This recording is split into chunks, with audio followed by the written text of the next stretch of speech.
So we're going to start out by rehydrating some mushrooms. Since I'm not going to be using meat, I like to use dried mushrooms. I have wood ear and shiitake mushrooms. And then I'm going to be straining out the mushrooms, and then I will be boiling my jute mallow leaves in this liquid. So jute mallow leaves are used widely across sub-Saharan Africa and in the Middle East. It has a mucilaginous texture to it, similar to okra, and you can't usually find them raw during the winter time. You can find them raw during the summertime at certain Middle Eastern stores. So I buy mine frozen from the African store. So I'm just going to be cooking it for a little bit in the water that I use to rehydrate my mushrooms with a little bit of baking soda to increase that mucilaginous texture. I love this texture, and it is something that is very popular across West African soups and stews. So this is definitely right up that alley. So we're going to move on to making the base of the soup, which starts out with some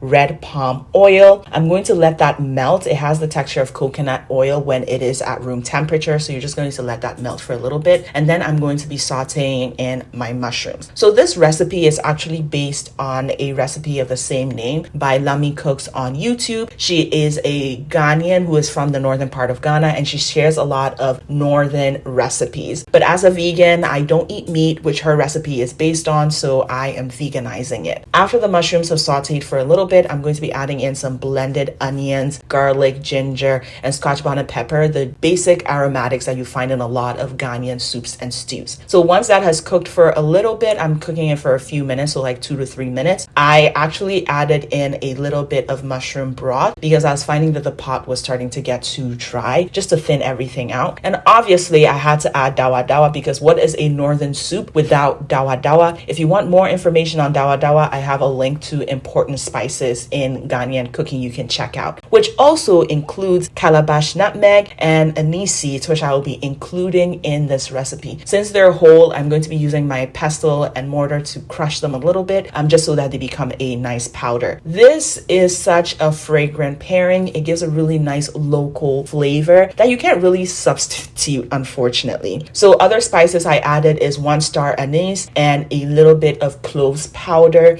and then I added in the rest of my spices. Mixed everything well together, and I'm going to be adding this Better Than Bouillon no beef base. I swear this thing tastes like there's meat in there, but there really isn't, and it adds a really nice umami and savory flavor to a lot of the soups and stews that I make. So I've been adding this to literally everything. So I will be also adding in some blended tomatoes, mix everything well together, and then I had just some dried yuba sticks that I needed to use up. These are dried tofu skins. I just needed to use those up, but these are not required. And then I also added some smoked tofu. I really like the flavor of smoked tofu, and it just adds a little bit more flavor than just regular tofu that is pretty much bland, and it just gives my stew a lot of different textures and flavors that makes it really enjoyable. So I'm just gonna mix everything well together, and then I added my broth and I let it cook down for a good 10 minutes. After that, I added in some enoki mushrooms, just because I love different textures. So I mixed everything well together, made sure that the enoki mushrooms cooked down very well, and then I will move on to adding in my jute mallow mixture. So I'm going to add this in, and this is, at this point, the soup is pretty much done. So all I would do is just add everything in and then fold the greens into the tomato base gently. You don't want to overmix this, otherwise you will lose the draw from the leaves. I also made sure to salt my stew properly before adding in the jute mallow. If you add more salt after, you end up losing the draw that you need. So yeah, that's pretty much it. The soup is done in about 30 minutes. It's a relatively fast soup as compared to other types of Ghanaian soups. So now that your soup is done, let's move on to actually making the swallow that goes with the Ayoyo soup.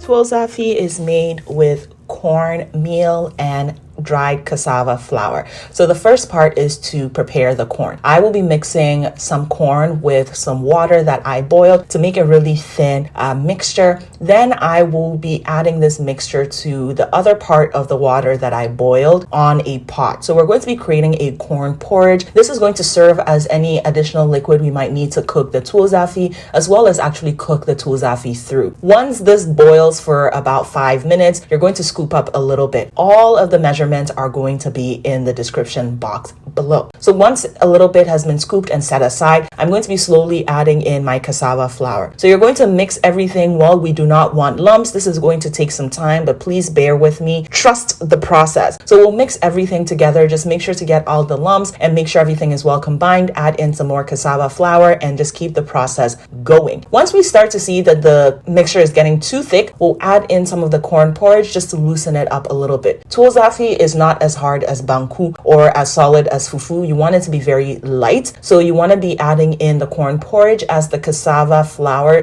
like cooks a little bit more. So you're just going to keep doing the same thing. Add in a little bit of the corn porridge and then let this mixture cook for about 5 minutes. This will help just cook the flour so it's not raw. And then you can start to drive it again. You can start to see that the mixture has come together. It is nice and supple and it is on the lighter side. But once you let it cool down, it will solidify, but it's still quite light. So I just scooped up a little bit of it into my bowl and then I will be adding in my ayoyo soup. And that is pretty much it. This is a favorite of mine. I have loved this as a child. It is one of my comfort foods. And I had this for like 5 days straight and I did not get tired of making it. But one thing I'm going to say is that this was like one of my favorite things as a baby. Yes, as a baby. The thing is that the tuo zaafi, the swallow itself is really soft.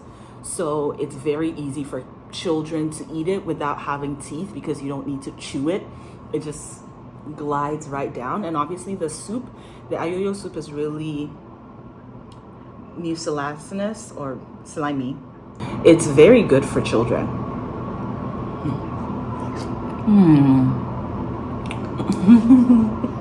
I love it so much.